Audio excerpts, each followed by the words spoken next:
कथा का नाम है बिना औलाद की माँ।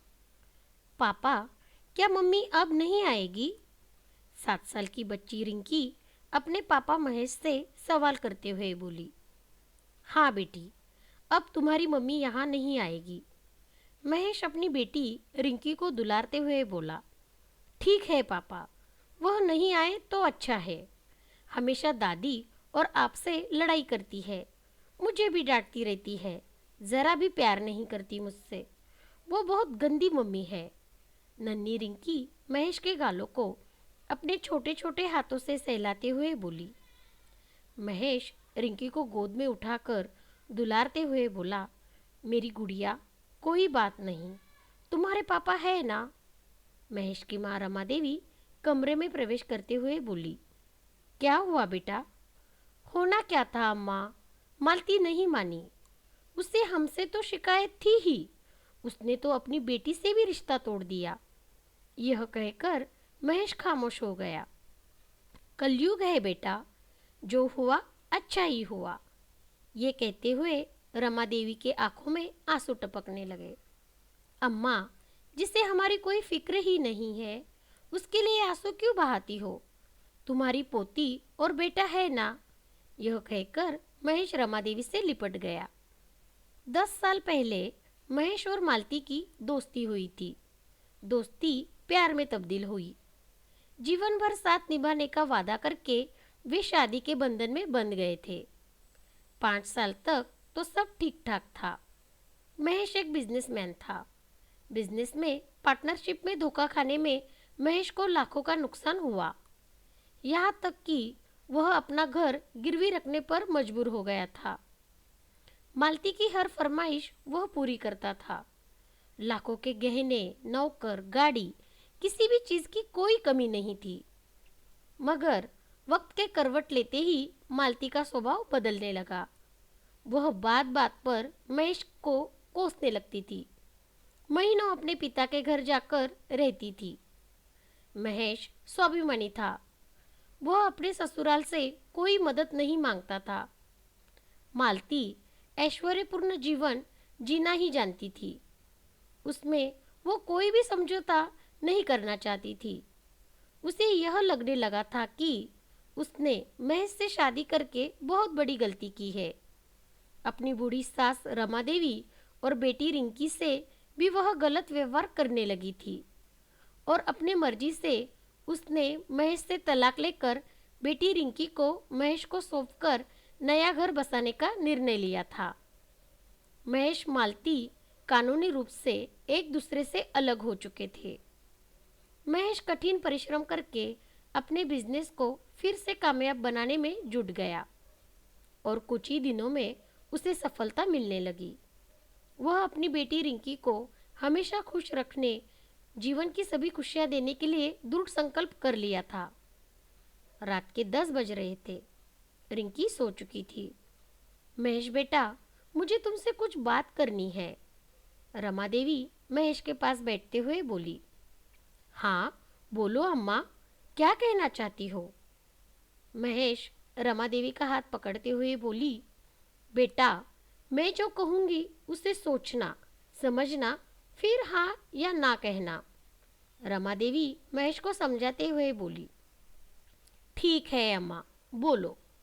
बेटा, एक लड़की देखी है जिसे मैं रिंकी की माँ बनाना चाहती हूँ। बेचारी दुख की मारी, सुंदर सुशील लड़की है। एक हादसे में उसने अपना पति खो दिया है। विधवा है, कोई बच्चा नहीं है। उसे नया जीवन मिल जाएगा। वह मालती की तरह नहीं है। बेटा, तुम इनकार मत करना। ये कहकर रमा देवी महेश की ओर देखने लगी। अम्मा, मालती ने मुझे जो जख्म दिए हैं उसे भरने में काफ़ी समय लगेगा, मगर मैं अपनी बेटी के लिए कुछ भी कर सकता हूँ। महेश उदास होते हुए बोला। बेटा, मैं रिंकी को उसकी नई मम्मी रश्मि से मिला चुकी हूँ। उसने ही अपनी नई मम्मी को पसंद किया है। रमा देवी मुस्कुराते हुए बोली। ठीक है अम्मा, मैं तैयार हूँ। महेश लंबी सांस लेते हुए बोला। रमा देवी के चेहरे पर खुशी छलकने लगी। उसके बेटे के वीरान जीवन में फिर से बाहर आने का वह कब से इंतजार कर रही थी। कुछ ही दिनों में महेश और रश्मि की शादी हो गई। रश्मि के आते ही रिंकी के जीवन में खुशियों की बरसात होने लगी। ऐसा लगता ही नहीं था कि वह उसकी सगी माँ नहीं है। उसकी सगी माँ ने भी कभी उसे इतना प्यार दुलार नहीं दिया था। महेश को रश्मि के रूप में एक सच्चा जीवन साथी मिल चुका था। रश्मि के कदम पड़ते ही उसने अपना घर जो गिरवी रखा था उसे मुक्त कर लिया था। उसका व्यापार करोड़ों में होने लगा था। वह अपने जीवन से मालती को पूरी तरह निकालकर रश्मि के प्रेम में सब कुछ भूल चुका था। रश्मि को किसी प्रकार का लालच नहीं था, कोई फरमाइश नहीं थी उसकी। महेश ने सपने में भी ऐसा नहीं सोचा था कि उसे ऐसा साथी मिलेगा। उसका बीता हुआ कल उसे एक डरावना सपना महसूस होता था। वह रश्मि को हमेशा खुशी देखना चाहता था। रमा देवी के जीवन में खुशियाँ लौट चुकी थी। रश्मि जैसी बहू पाकर वह ईश्वर को धन्यवाद देती रहती थी। उसके घर में खुशियों का खजाना लेकर रिंकी का छोटा भाई आ चुका था। रिंकी अपने छोटे भाई, मम्मी पापा, दादी के साथ हंसती खिलखिलाती रहती थी। 10 वर्ष बीत चुके थे। महेश के घर की डोर बेल बज रही थी। आंटी, देखो बाहर कौन आया है। रिंकी अपने घर की मेड से बोली। अभी देखती हूँ बिटिया। ये कहकर वह दरवाजे की ओर बढ़ गई। महेश जी है?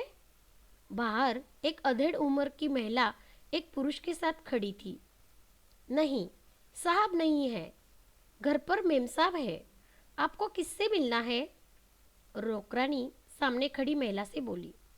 मेम साहब का नाम सुनते ही वह महिला सक पका गई। उनकी बेटी रिंकी वह है? वह महिला बोली। आपको रिंकी बिटिया से मिलना है? नौकरानी बोली। रुकिए, अभी बुलाती हूँ। ये कहकर नौकरानी अंदर चली गई।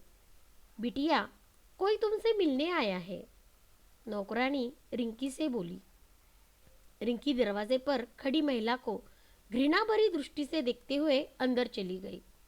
आंटी, दरवाजा बंद कर लीजिए और इन्हें कहिए कि वह गलत जगह पर आ गए हैं। रिंकी क्रोधित होते हुए बोली। क्या हुआ बेटी? कौन है जिसे देखकर मेरी बेटी का चेहरा उदास हो गया है? रश्मि रिंकी को दुलारते हुए बोली। मम्मी कहकर रिंकी रश्मि से लिपट गई और फूट फूट कर रोने लगी। क्या हुआ बेटी? मुझे कुछ बताएगी? रश्मि घबराते हुए बोली। तभी बाहर महेश की गाड़ी के आने की आवाज़ सुनाई देने लगी। तू चिंता मत कर बेटी, तेरे पापा आ गए हैं। रश्मि रिंकी को दुलारते हुए बोली। गाड़ी खड़ी करके महेश जैसे ही बाहर आया, सामने मालती को एक व्यक्ति के साथ खड़े देखकर उसके गुस्से का कोई ठिकाना ना रहा।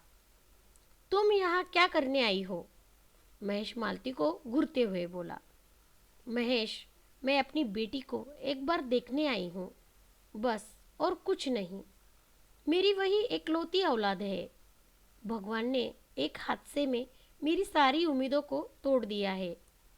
ये कहकर मालती रोने लगी। उस वक्त जब मुझे तलाक देते वक्त तुम्हें एक बार भी अपनी औलाद का ख्याल नहीं आया? निकल जाओ यहाँ से। महेश चिढ़ते हुए बोला। मुझे माफ कर दो महेश, मैं बस एक बार अपनी बेटी के मुंह से माँ शब्द सुनना चाहती हूँ, और कुछ नहीं।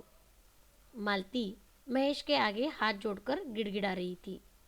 उसके साथ खड़ा व्यक्ति कुछ न बोलकर चुपचाप खड़ा था। कौन बेटी? कैसी माँ? मेरी माँ मेरे पास है। तुम्हारी जैसी औरत किसी की माँ नहीं हो सकती, ना किसी की पत्नी हो सकती है। वह तो सिर्फ सुख की साथी होती है, दुख की नहीं। उसे तो माँ कहना माँ के नाम को कलंकित करना है। रिंकी गुस्से में तमतमाते हुए बोली। ऐसा मत बोल बेटी, मैं तेरी माँ हूँ। मालती रोते हुए बोली। दूर हो जाओ मेरी नज़रों से। मेरी माँ मेरे पास है, जिसके पैरों की मैल भी तुम नहीं हो। रिंकी रश्मि से लिपटते हुए बोली। चले जाओ यहाँ से। बड़ी बेशरम औरत हो तुम। फिर आ गई मेरे बेटे बहू पोती पोते के हंसते खेलते जीवन में ग्रहण बनकर। महेश बेटा, इसे गेट से बाहर करो, रमा देवी हाँफते हुए बोली।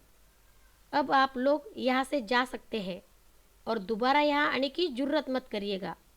ये कहते हुए महेश ने घर के दरवाजे बंद कर दिया और सभी लोग अंदर चले गए। मालती काफ़ी देर तक दरवाजे के बाहर खड़ी रही, अंदर की ओर देखती रही और हारकर चुपचाप वहाँ से निकल गई। जिस औलाद को उसने ऐशो आराम भरी जिंदगी के लिए धुतकार दिया था, उसी के लिए वह जीवन भर तड़पने के सिवा उसके पास और कुछ भी नहीं बचा था। आज वो सही मायने में बिना औलाद की माँ बनी थी। तो दोस्तों, आपको ये कथा कैसी लगी मुझे कमेंट करके ज़रूर बताइए। और हाँ, चैनल को सब्सक्राइब करना ना भूलिए।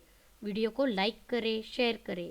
तो मिलते हैं नेक्स्ट वीडियो में। तब तक के लिए नमस्कार।